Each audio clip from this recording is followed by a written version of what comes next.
السلام علیکم طلبہ و طالبات، میں ہوں اشرف جاوید ملک، اور آج ہم بات کر رہے ہیں 8ویں سیمسٹر کی B S Urdu course code ہے URD 406، اور گفتگو ہماری ہوگی بیگمات کے آنسو اور غالب کے خطوط، ان کے اسلوبیاتی مطالعہ کے حوالے سے ان کے اسلوب کا ہم جائزہ لیں گے۔ بیگمات کے آنسو اور غالب کے خطوط کے حوالے سے اگر ہم بات کریں تو بیگمات کے آنسو خواجہ حسن نظامی کی نثری اسلوب کی منفرد کتاب ہے۔ اس کی ابتدائی جو ہیئت ہے اور اس کا جو نام ہے وہ ہے غدر دہلی کے افسانے۔ مزید افسانوں کے اضافے کے بعد اس کا نام آنسو کی بوندیں پڑا، پھر اس میں افسانوں کا اضافہ ہوا تو اس کا نام بیگمات کے آنسو رکھا گیا۔ اس افسانوی مجموعہ اور کتاب میں بہادر شاہ ظفر اور دیگر شاہی خاندان کے زوال اور دلی کے غدر اور 1857 کی جنگ آزادی کے واقعات کو تحریر کیا گیا ہے۔ اگرچہ یہ افسانوں کا مجموعہ ہے لیکن حقیقت میں شاہی خاندانوں کی زوال کے بعد کی زندگی کی تصویر ہے، سچا اور کھرا حقیقت پر مبنی نوحہ بھی ہے۔ بیگمات کے آنسو کی پہلی اشاعت 15 اکتوبر 1930 میں ہوئی۔ اس کتاب میں 20 افسانے ہیں جن کے نام ہیں بہادر شاہ کی درویشی، شہزاد سے بازار میں شیراز کا بازار میں گھسیٹنا، یتیم شہزادے کی ٹھوکریں، شہزادی کی بپتا، فاقہ میں روزہ، غدر کی تصویر، بھکاری شہزادہ، شاہی نسل کا ایک کنبہ، بہادر شاہ کا دعائیہ پرنس کے نام یا دعا نامہ پرنس کے نام، بنت بہادر شاہ، یتیم شہزادے کی عید، اور پیر جی گھسیارے، تھیلا والا شہزادہ، فقیر شہزادے کی دولت، دکھیا شہزادی کی کہانی، دکھیا شہزادی کی کہانی نمبر 2، بیچاری شہزادی کا خاکی چھپر کھٹ، اور غدر کی بنا پر غلط فہمیاں، شہزادے کی جارو کشی، یہ آخری ہے جارو کشی۔ حسن نظام نے شاہی خاندان کی بیگمات اور دختران پر ہونے والے مظالم کی روداد اس انداز اسلوب سے بیان کی ہے کہ نہ کربلا کے مرتبہ کی طرح واویلا ہے اور نہ ہی انسان اس سے بے حس ہوتا ہے۔ حسن نظامی اردو نثر کے کامل ادیب اور فنکار ہیں۔ وہ اردو نثر کے طرز سے صاحب طرز ادیب اور انشا پرداز ہیں۔ خواجہ حسن نظامی کی تحریروں کا خاص اسلوب اور انشائی نگاری ہے، گویا ان کی تحریریں بالخصوص بیگمات کے آنسو کا اسلوب ایسا ہے جیسے کسی انشائیہ کا اسلوب ہوا کرتا ہے۔ طارق سعید حسن نظامی کے اسلوب کے بارے میں لکھتے ہیں کہ ظرافت آمیز اسلوب کی جلوہ گری سے سرشار حسن نظامی قاضی عبدالغفار، فرحت اللہ بیگ اور ابوالکلام آزاد ہیں۔ یہ خواجہ حسن نظامی کے اسلوب میں انتہا کی سادگی، بے تکلفی اور دلی کی ٹیکسالی زبان ہے۔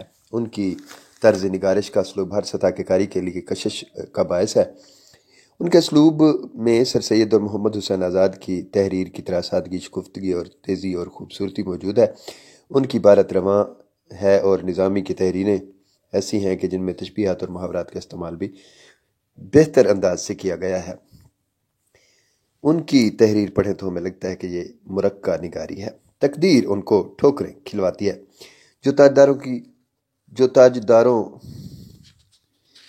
کو ٹھوکریں مارتے تھے، قسمت نے ان کو بے بس کر دیا جو بے کسوں کے کام آتے تھے۔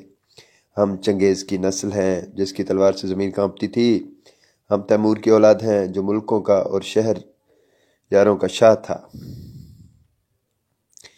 ہم شاہ جہاں کے گھر والے ہیں جس نے ایک قبر پر جواہر نگار بہار دکھا دی اور دنیا میں بے نظیر مسجد دہلی کے اندر بنائی۔ ہم ہندوستان کے شہنشاہ کے کنبہ کے فرد ہیں۔ ہم عزت والے تھے۔ زمین ہمیں کیوں ٹھکانہ نہیں دیتی؟ وہ کیوں سرکشی کرتی ہے؟ آج ہم پر مصیبت ہے، آج ہم پر آسمان روتا ہے۔ یہ اقتباس ہے جو پڑھ کر سنایا میں نے آپ کو۔ یہ لیا گیا بیگمات کے آنسو سے، اور موضوع ہے فاقہ میں روزہ، اور صفحہ نمبر ہے 26۔ خواجہ حسن نظامی زبان و بیان کی سادگی سے کام لیتے ہیں اور نہایت سہل زبان استعمال کرتے ہوئے بڑے مشکل مطالب کو بھی آسانی کے ساتھ عام فہم الفاظ میں بیان کر دیتے ہیں۔ ان کی نثر کی خوبصورتی برقرار رہتی ہے، بوجھل پن محسوس نہیں ہوتا۔ نظامی کا اسلوب سادہ، صاف، شگفتہ ہونے کے باوجود رواں بھی ہے اور دلکشی بھی اس میں پائی جاتی ہے۔ انہیں بات کرنے کا سلیقہ بھی آتا ہے، نئے نئے الفاظ تراشے جاتے ہیں، ان کو عجیب و غریب انداز سے بیان کیا جاتا ہے۔ ان کی تحریروں میں اردو کی روایتی تشبیہات اور محاورات کا استعمال ملتا ہے۔ نظامی نے اپنے ماحول اور حالات سے اردو ادب کو نئے اسلوب سے روشناس کرایا۔ نظامی جلسہ گاہوں عجیب نظامی کی جو حلیہ نگاری ہے وہ عجیب انداز اور الفاظ و تشبیہات اور استعارات کو بیان کرتے چلے جاتے ہیں۔ بالوں کی کتر شامیانے کی جھالر، ایسا ضدی جیسے پولیس کا سپاہی، ایسا بے وفا جیسے دیسی لیڈر۔ تو یہ ایک اقتباس تھا چھوٹا سا، جب میں شہزادہ تھا بیگمات کے آنسو، صفحہ نمبر ہے 85۔ حسن نظامی تشبیہات کے ذریعے تنقید کے ہلکے تیر و نشتر چلاتے ہیں اور کنایہ کے ذریعے معاشرے کی برائیوں کو بیان کرتے جاتے ہیں۔ ان کی تحریروں میں موضوعات کا تنوع اور معاشرتی رنگ واضح ہوتا ہے۔ زبان و بیان پر مکمل عبور ہے انہیں، اور جس کی وجہ سے وہ واقعات کو سمیٹ کر جامع اور مختصر انداز میں تحریر کر دیتے ہیں۔ لمبی سے لمبی بات بھی وہ اختصار سے لکھ جاتے ہیں۔ ان کے اسلوب میں سادگی ہے۔ اب مزید آپ کو ہم غالب کے خطوط کے حوالے سے بتاتے ہیں۔ خطوط غالب کا اسلوبیاتی جو ایک منظر بنتا ہے، تناظر بنتا ہے، اردو نثر میں جہاں سب رس ملاوجہی کا ذکر آتا ہے، وہیں غالب کے خطوط بھی اردو نثر کے ارتقاء کے ابتدائی اور نمایاں مرحلے کی حیثیت رکھتے ہیں۔ مرزا غالب کی اردو نثر کی اہمیت کا اندازہ لگانے سے پہلے دو باتوں کا جاننا ضروری ہے، وہ یہ کہ غالب سے پہلے اردو نثر کی قدر و منزلت زیادہ نہیں تھی۔ اردو نثر نے مرزا غالب کی نثر سے پہلے دو منزلیں طے کی، ایک وجہ سے فورٹ ولیم کالج تک اور دوسری فورٹ ولیم کالج سے غالب تک۔ اردو نثر کی تیسری منزل غالب کے خطوط سے شروع ہوتی ہے۔ غالب نے 1846 کے اواخر میں پہلا خط لکھا اور پھر 1869 تک جتنے بھی خطوط لکھے انہیں غلام رسول مہر نے خطوط غالب کے نام سے شائع کیا۔ غالب کے خطوط نثر کی تمام خوبیوں کو اپنے دامن میں سمیٹے ہوئے ہیں۔ ان میں سادگی بھی ہے، مزاح بھی، اختصار نویسی بھی، بذلہ سنجی بھی، ثقافت بھی، مکالمہ کا انداز بھی، طنز و مزاح، ظرافت، واقعات، اصلیت اور بہت سی خوبیاں۔ غالب سے پہلے شاعروں میں سادگی اور اردو نثر میں فارسی کے اتباع کا اثر موجود ہے۔ مسجع اور مکفّہ عبارت لکھی جاتی تھی، لیکن غالب نے اسے سادہ بیانی سے ہموار کیا۔ غالب نے اپنی الگ راہ نکالی۔ غالب کی نثر سادہ بھی ہے، آسان بھی۔ شاعری فارسی تراکیب کی نظر ہو گئی۔ اردو نثر کشمکش اور تذبذب کی شکار تھی۔ اچانک اردو نثر کو غالب کے خطوط کے ذریعے نئے طرز نگارش سے روشناس کرا دیا گیا۔ اردو نثر میں استحکام پیدا ہو گیا۔ اسلوب میں قدیم اردو نثر کا اسلوب اور کلکتوی اسلوب جمع ہو گئے۔ اس اسلوب کے ذریعے الفاظ و معنی باہم یکجا ہوئے۔ غالب کا نثری سرمایہ ان کے خطوط ہیں۔ ڈاکٹر انور سدید لکھتے ہیں کہ زیر نظر کتاب میں جس صنف ادب کو آزمانے کی کوشش کی گئی ہے وہ بلا شبہ پیروڈی ہے، اور اس کا ماڈل غالب کے لازوال خطوط ہیں۔ اردو نثر میں غالب کے خطوط کا بلند مرتبہ ہونا، اس کے چار اسباب ہیں۔ ایک، اردو نثر کی مختلف انواع طرز نگارش کا تقاضا تھا۔ اردو نثر میں ابلاغ کی اہمیت اور مخاطب کی دلچسپی۔ اور تین، اسلوب نثر کی جذباتی صفات اور اسلوب میں شاعرانہ عنصر۔ چار، مرزا غالب کا فکری توازن۔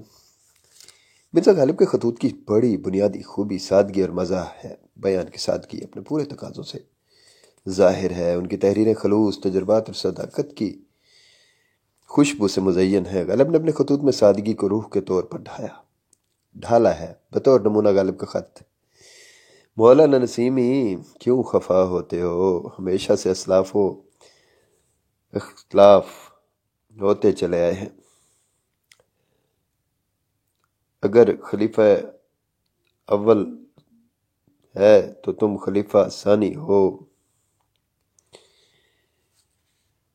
اسی طرح غالب ایک اور جگہ لکھتے ہیں کہ لاہوری دروازے کا تھانے دار سڑک پر مونڈھا بچھا کر بیٹھا ہوا ہے، کوئی بھی حاکم وقت سے نظر بچا کر شہر میں داخل نہیں ہو پاتا، اگر کوئی نظر چرا کر داخل بھی ہو جائے تو اسے حاکم وقت کے ہاں 5 بیت رسید کیے جاتے ہیں اور بقدر مقدور نذرانہ بھی لیا جاتا ہے۔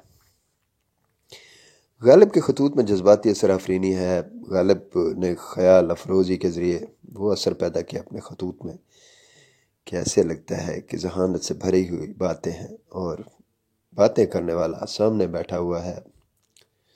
ان کے مزاح میں شوخی ظرافت اس درجہ تھی کہ حال ہی فرماتے ہیں کہ انہیں بجائے حیوان ناطق حیوان ظریف کہنا بجا ہے۔ یہ شوخی اور ظرافت خطوں میں بھی جا بجا موجود ہے۔ اظہر جاوید غالب کے نئے خطوط کے دیباچہ میں نقش فریادی کے عنوان سے اسلوب غالب کے بارے میں لکھتے ہیں کہ غالب کا بیان، اس کا بیان، لہجے کی ندرت، الفاظ کی بوند، اظہار کی قدرت اور اسلوب کی جدت، اتنی بے شمار خوبیاں میرے کم مایہ قلم سے کبھی سمیٹی ہی نہیں گئیں اور ذہن کی گرفت میں کبھی آئی ہی نہیں۔ بزلہ سنجی اور ذکاوت بھی خطوط کی جزو ایمانی ہے۔ مرزا کے تعزیتی خطوط جس میں مزاح و ظرافت کا اپنا ایک الگ رنگ ہے، اختصار بھی موجود ہے۔ ان کے خطوط کی روح بڑی خوبصورت ہے، جمال بھرا ہوا ہے اس میں۔ تعزیتی خط انتہائی اختصار کے ساتھ لکھتے تھے۔ طارق سعید لکھتے ہیں، نثری اسالیب کے ان مجموعوں میں غالب کا مقام، نثری اسالیب کے ان مجتہدوں میں غالب کا مقام امام اسلوب کا ہے، جس نے نثر کے 70% اسالیب کی اختراع کی اور قلم کو رنگ رنگ سے چلنے کا طریقہ سکھلایا۔ مرزا غالب کے خطوط ان کی شخصیت کے مظہر ہیں۔ غالب اپنے خطوط میں گردش دوراں کی طرح گردش عیاں ہیں۔ بطور نمونہ غالب کا خط، برادر صاحب، جمیل المناقب، عمیم الاحسان، سلامت، بعد سلام مسنون و دعائے بقائے دولت روز افسوں۔ غالب نے یہ ثابت کرنے کی کوشش کی ہے کہ اردو نثر میں بھی بناؤ سگھار ہو سکتے ہیں اور پھر بناؤ سگھار کر کے دکھایا۔ غالب کے اردو نثر میں دیگر خوبیوں کو بیان کرتے ہوئے اعجاز احمد لکھتے ہیں، خطوط میں خلوص، بے تکلفی، تصنع و بناوٹ سے پاک، مبالغے سے دور، سچائی اور صداقت کا مظہر، گفتگو اور بول چال کا انداز، پرانے روش کو ترک کر دینا، مدعا نگاری اور واقعات نگاری، مراسلے کو مکالمہ بنانے کی خوبی، جذبات و احساسات، تاثرات اور تخیلات کا اظہار، غرض ان بے شمار خوبیوں کے سبب ہم غالب کے خطوط کو اردو نثر کا بیش قیمت سرمایہ اور ادبی مکتوب نگاری کی اولین سیڑھی قرار دے سکتے ہیں۔ خیر، غالب کے خطوط اردو نثر کی بنیادی اینٹ ہیں۔ ان خطوط کا اسلوب سادہ، پرتکلف، طنز و مزاح، ظرافت اور بزلہ سنجی کا آئینہ دار ہے۔ غالب کے خطوط اس وقت کا جو اسلوب دکھاتے ہیں یا ان میں جو اسلوب پیش کیا گیا ہے اکثر جدا گانا ہے۔ اردو نثر میں سادگی اور طنز و مزاح غالب کے ہاں کھل جاتے ہیں۔ تو یہ معذرت، آپ سے یہ ساری تفصیل میں نے بیان کی۔ اب حوالہ جات تھوڑے سے ہیں کہ اس میں جو حوالہ جات میں نے لیے، طارق سعید، اسلوب اور اسلوبیات، دلی ایجوکیشنل پبلشنگ ہاؤس، صفحہ 382۔ دوسرا ہے انور سدید غالب کے نئے خطوط، سرگودھا، مکتبہ اردو زبان، 1982، صفحہ نمبر ہے 10۔ نمبر 3 ہے مرزا غالب، غالب کے خطوط، جلد اول، صفحہ 104 ہے۔ اس کے بعد ہے یہی کتاب، صفحہ 56۔